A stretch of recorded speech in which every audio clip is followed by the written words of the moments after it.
Hola, hoy vengo a hablaros de Eastline, así que bienvenidos a Acabo de leer.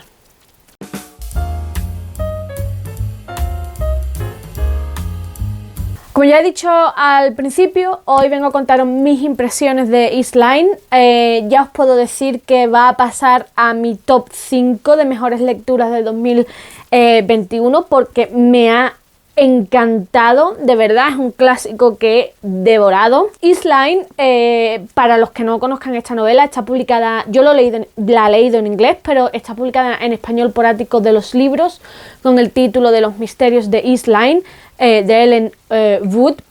Y es una novela victoriana, pertenece al género de lo que se llama la novela de sensación o la literatura de sensación, que son estas novelas definidas como melodramáticas que tratan temas como el adulterio, la bigamia, varios crímenes y demás.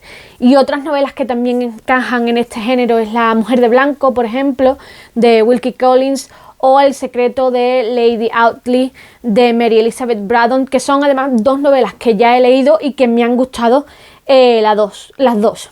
También son novelas que reflejan muy bien una ansiedad social que había en el periodo victoriano. Trata temas que asustaban, que temían en la sociedad victoriana, muchas relacionadas con el tema de la identidad del uno mismo.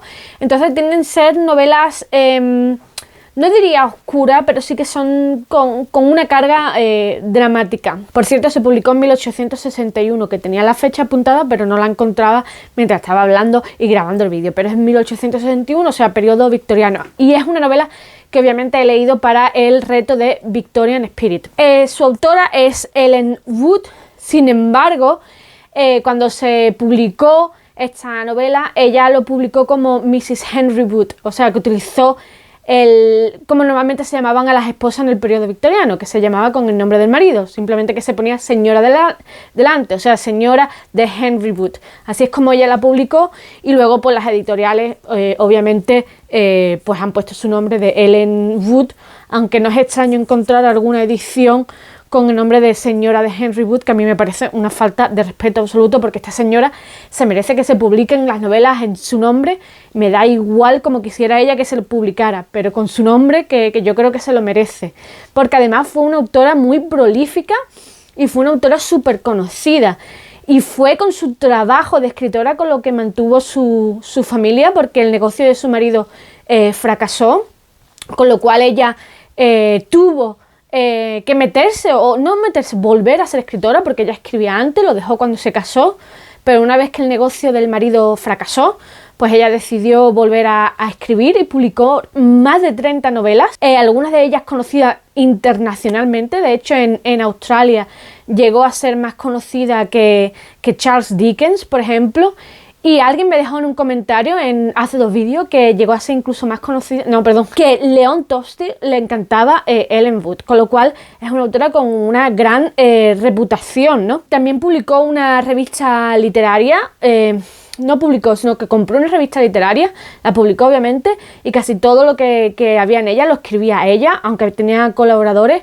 Y luego su hijo continuó con el trabajo de la madre, o sea que fue una escritora bastante prolífica y conocida. Sin embargo, a mí me da la sensación que es una autora que ha caído un poco en el olvido. Quizás me equivoco, si me equivoco, por favor, corregirme. Quizás yo digo que se ha caído un poco en el olvido porque yo no es una autora que haya visto en Booktube. No he visto tampoco este libro mencionado ni en Instagram, ni en Booktube, ni en Twitter. No es que yo sea lo más de la literatura, ni mucho menos, ¿no? Ni que yo esté relacionada con mucha gente relacionada con el mundo de la literatura, pero creo que es una autora muy poco conocida, y este libro de verdad que no lo he visto en ninguno de los canales que se consideran grandes y de clásicos. Yo no la he visto mencionada, desde luego. Si yo he llegado a esta novela, no es porque yo supiera de ella, sino porque a mí me la recomendaron pues varios suscriptores, la verdad, y me las recomendaron a raíz del secreto de Lady Outlaw, de Mary Elizabeth Braddon, si no me equivoco. De hecho, he vuelto a ir a mi vídeo de resumen de lecturas de los 2 meses anteriores y es una chavala llamada Sandra D. Fue una de las que me lo recomendó. Así que muchísimas gracias, Sandra, porque de verdad que me ha gustado muchísimo este clásico. Y a las otras personas que me lo recomendaron, pues muchísimas gracias. Si no conocíais a esta autora, pues ya la conocéis, por favor, dadle una oportunidad. Os cuento un poco de qué va esta novela. Va a parecer que os voy a contar muchas cosas, pero de verdad que no voy a hacer spoiler, o creo que no voy a hacer spoiler, ni mucho menos, no temáis. Y aun haciendo spoiler, creo que tampoco la novela perdería su esencia. Pero bueno, os cuento un poco. Se puede decir que la novela tiene como 2 líneas argumentales, por así decirlo, 2 tramas, que de alguna manera nos comparten personajes y luego se unen. Sí que es verdad que se unen de una manera un poco predecible. A medida que vas leyendo la historia te vas dando cuenta por dónde van a ir los tiros, ¿no? Pero esa predictibilidad, no. El hecho de que se pueda un poco predecir por dónde va a ir los tiros, creo que no le quita mérito a la historia. Por lo menos a mí no me lo quitó. De hecho, yo quería que pasara eso, ¿no? Por un lado está la historia de Lady Elizabeth Vale, que es la hija de un caballero que ha nacido en la abundancia, ha nacido muy mimada por su padre, obviamente. La madre murió cuando era jovencita, entonces está acostumbrada a una vida de comodidad, una vida de riqueza, sin necesidades, sin preocupaciones, más allá pues de lo que se le puede esperar a una muchachita de clase alta, ¿no? Que encuentre un buen marido y demás. Sin embargo, lo que ella no sabe es que su padre tiene muchísimas deudas. Se ha visto además forzado a vender su casa palaciega en East Lynne a un abogado que obviamente se dedica a trabajar, con lo cual no es de clase alta, no es un caballero, es simplemente un abogado con mucho dinero, un abogado que se llama Carlyle. Y pues un día el padre muere y Lady Elizabeth Vale se queda en una situación de vulnerabilidad absoluta, porque no tiene dinero, tiene muchísimas deudas. La casa que creía que era suya no era suya, porque su padre se la había vendido a un abogado, y ella se ve forzada a vivir con unos familiares a los que pues ella no encaja, ¿no? Y por eso al final decide aceptar la propuesta de matrimonio de Carlyle, quien se enamora profundamente de ella, y ella lo acepta pese a que no está enamorada de él. Lo acepta porque ve en él un buen hombre y ve en él una solución a su problema, que es el poder dejar la casa donde ahora mismo la tienen un poco de acogida y poder volver a su antigua casa y digamos a una situación de comodidad que es la que tenía antes, ¿no? Eso sí, un matrimonio sin amor.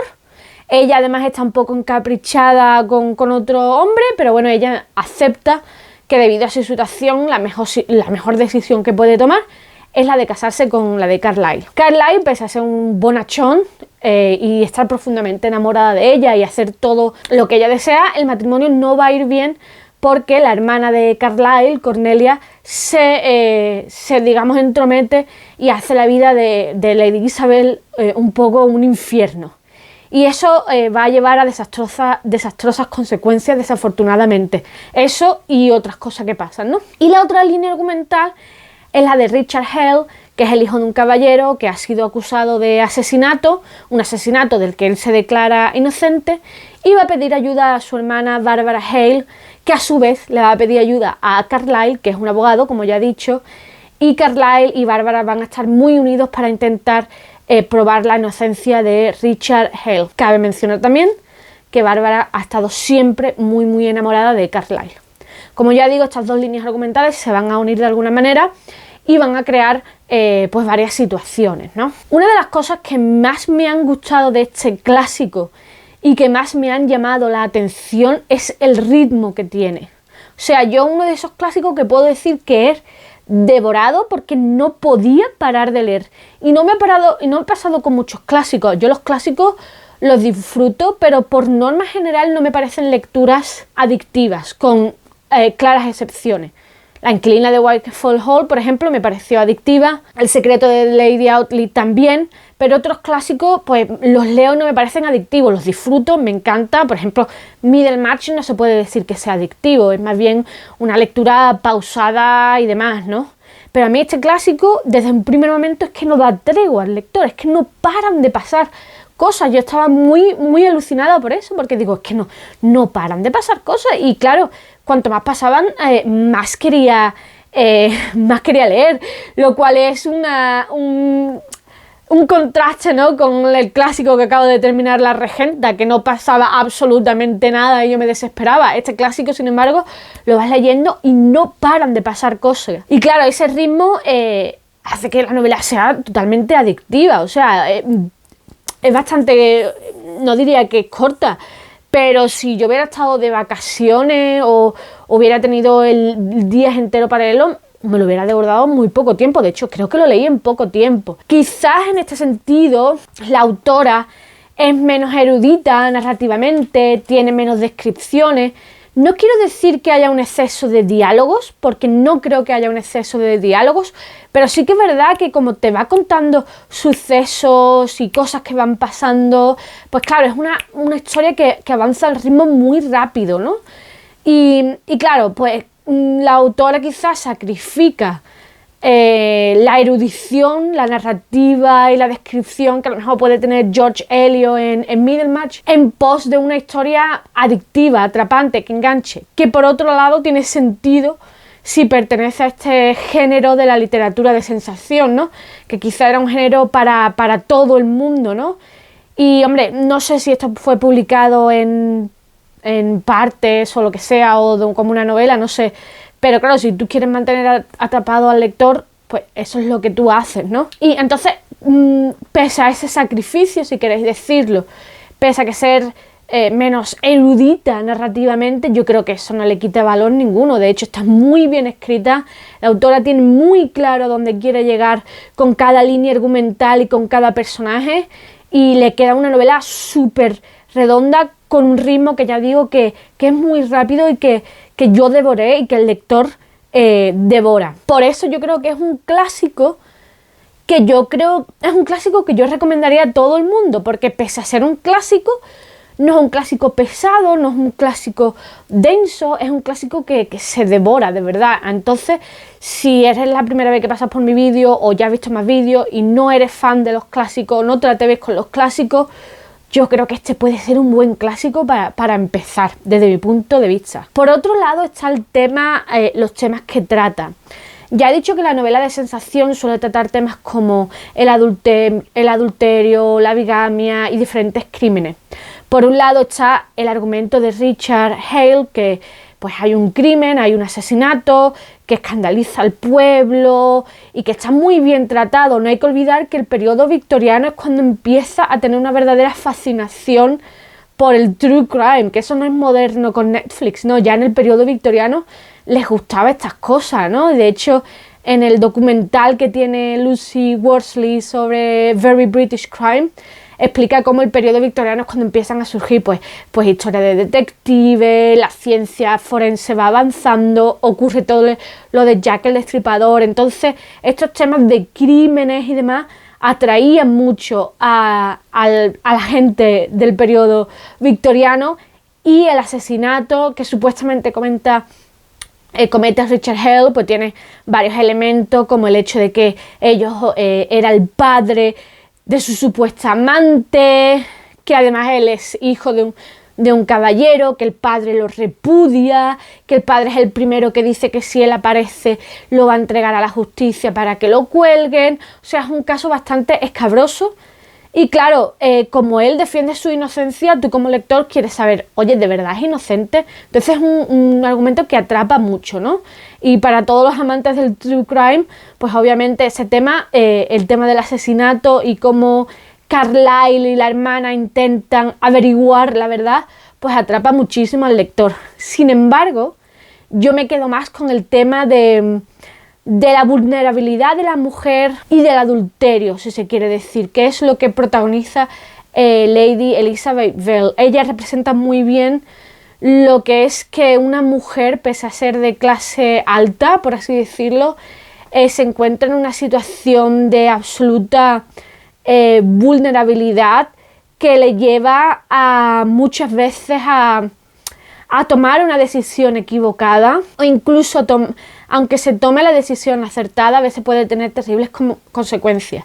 En este caso ella toma la decisión de casarse con Carlyle, pese a que ser un matrimonio sin amor, obviamente, sin ningún tipo de atracción, pero que ella ve como la única solución a sus problemas, porque claro, ella queda en una situación de vulnerabilidad absoluta y al amparo de unos familiares que en cualquier momento le pueden quitar el favor y dejarle a la calle.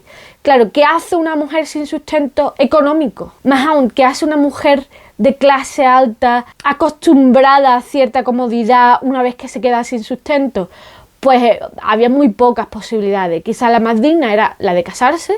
Luego estaba pues quizás meterse a institutriz, pero ya os digo que una mujer acostumbrada a no hacer absolutamente nada en su vida, pues de momento tiene que pues, meterse a trabajar para una familia acomodada, o caer en los más bajos fondos como era la prostitución, porque muchas de las prostitutas en el East End de Londres eran mujeres que a veces habían caído desde los más altos. O sea que las posibilidades para una mujer en una situación de vulnerabilidad eran muy pocas. Lady Elizabeth Bale se mete en un matrimonio que lo curioso de todo esto es que Carlyle es un buenazo.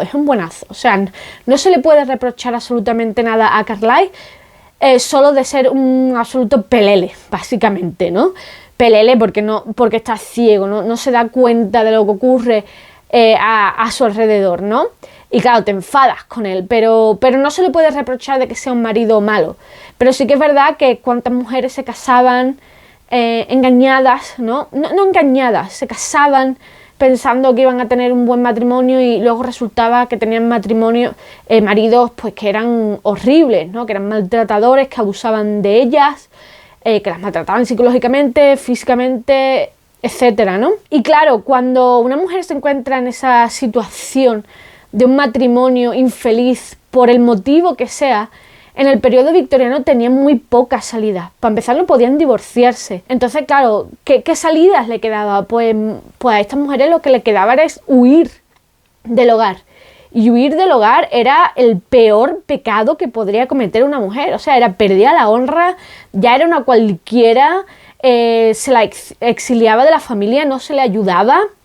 Y claro, es horrible, ¿no? De hecho, hay una cita en el libro que me pareció horrible, que decía, más o menos, decía algo así como que si tu matrimonio era malo y ocurría cosas horribles, era mucho mejor aguantar eso hasta la muerte que que huir de la casa, porque huir de la casa al final tenía una consecuencia peor que la muerte. Y tú dices, madre mía, es horrible, ¿no? Pensar en eso, ¿no? Y claro, huir de la casa como hace Lady Isabel y como hace, por ejemplo, Helen en La inquilina de Welford Hall, tiene horribles consecuencias. Por otro lado, destaca la escasez de formación y de educación que tenían las mujeres en el periodo victoriano, ¿no? Las mujeres eran... O sea, estaban las mascotas de las mujeres, por así decirlo, ¿no? Es horrible decir eso, pero es verdad.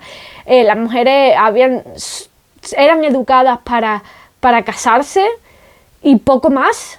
Y entonces salían a un mundo real de hombres a las que no estaban preparadas. Muchas de ellas acababan seducidas y luego abandonadas. Y claro, cometían un adulterio, y yo digo voluntaria e involuntariamente, porque claro, aunque ellas consentían, sí que es verdad que muchas habían sido seducidas con engaños y promesas y demás. Entonces, claro, es un adulterio pensando de que ellas no cometían, ¿cómo diría? Ellas entraban en un engaño porque ellos pensaban que esos hombres podrían estar enamorados de ellas y iban a mantener, y obviamente no era así, ¿no? Entonces, claro, la tasa de suicidio femenino, por ejemplo, en el periodo victoriano era muy alto, y no era extraño que cada día se encontraran cuerpos de mujeres en el Támesis, porque claro, muchas caían en esa deshonra que era el adulterio, el abandono del hogar, y se veían en una situación de vulnerabilidad brutal. O sea, la portada creo que lo cuenta todo, ¿no? Y hay un documental de Jeremy Paxman llamado Los victorianos, que cuenta eso, ¿no? Como la doble moral victoriana era terrible con la mujer. O sea, la mujer se abandonaba al hogar por razones justificadas, como dejar un matrimonio abusivo o bien por adulterio. Eso era el peor crimen que podía cometer, mientras que el hombre fácilmente podría tener 2 o 3 familias, que a él pues no le pasaba absolutamente nada, ¿no? Con las mujeres era absolutamente brutal, y se ve muy bien en Lady Isabel, y me encanta cómo su personaje evoluciona, cómo su personaje madura. Es muy parecido a lo que le ocurre a Helen Graham en La inquilina de Wildfell Hall, cómo evoluciona, cómo aprende, a las malas, pero aprende, y duele. O sea, el personaje de Lady Isabel, yo hay momentos que estaba con el corazón encogido, porque yo decía, madre mía, muchacha, lo que estás pasando, es que no se lo desearía a nadie, ¿no? Y esa redención final que es preciosa. No estoy haciendo spoilers, no estoy contando nada, por favor, no sintáis que estoy contando nada, leed la novela, porque es, o sea, su cuadro argumental, yo intentando utilizar términos posh cuando no sé, en fin, su argumento, su línea argumental es absolutamente brutal, y yo la recomiendo. Por otro lado, creo que la autora ha sabido crear unos personajes muy bien perfilados, son el prototipo de personajes. Como ya os digo, tenemos esta Lady Isabel, que es el típico personaje que empieza siendo una señorita, muy débil, acomodada y demás, que luego evoluciona. Luego tenemos el pelele de Carlisle, empieza siendo pelele y termina siendo pelele, que tú dices, Dios mío, eres muy buen chiquillo, pero qué pelele eres, de verdad. Y luego está otro personaje que me parece muy fascinante, que es Cornelia, que es la hermana de Carlisle, que es la típica solterona con dinero, méteme en todo, que es la que le hace la vida imposible a Lady Isabel, y que es un bicho, y que desde un principio tú la ves venir que va a haber un bicho, porque ella quiere controlar la vida de Carlisle, y como Carlisle es un pelele, pues se deja controlar, y está muy bien hecho. Y luego está el Don Juan, el canalla, el sinvergüenza de Francis Lewison, que de nuevo es de esos personajes que tú lo calas, o sea, se cala desde un principio, tú dices, este es un tío, es un sinvergüenza. Entonces, claro, el prototipo está muy bien creado. Por último, el final me ha parecido redondo, me ha parecido un final muy redondo, me ha gustado mucho el final, pero de la misma manera que me ha gustado, creo que es poco realista con la época, la verdad. No creo que... Y no es porque sea un final feliz, no digo que tengan hoy vivieron... No es lo que se podría decir un final feliz. Creo que es un final justo, creo que es el final que se merece la historia, es un final redondo, pero poco realista.